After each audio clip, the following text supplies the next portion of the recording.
একেবারে জন্ম লগ্ন থেকে তৃণমূলে মানে যদি সেই 1998 সালের কথা বলা হয় তখন থেকেই একেবারে সাংগঠনিক স্তরে তৃণমূল সংগঠনটি করে এসেছিলেন এই মুকুল রায়। তো আজ যখন মুকুল রায় প্রয়াত তখন মমতা বন্দ্যোপাধ্যায় একবার এক্স হ্যান্ডেলে তার পোস্ট আমরা একবার দেখে নিই।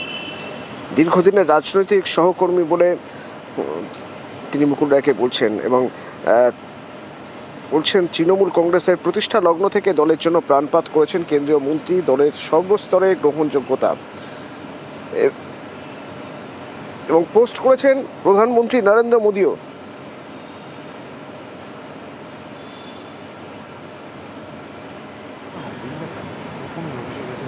যেমন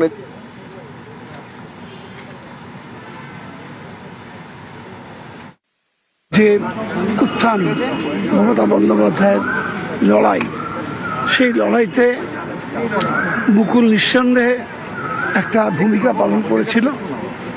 আমরা সবাই একসঙ্গেই ছিলাম। মমতা বন্দ্যোপাধ্যায় দিল্লিতে দল তৈরি হচ্ছে, মমতা আমাদের কাছে জিজ্ঞেস করছিল যে কি হবে। সুব্রত বক্সী, মুকুল এবং আমরা তিনজনই একসঙ্গে বলেছিলাম তো এগিয়ে যে আমরা আছি, সই করে দল গঠন করেছিলেন।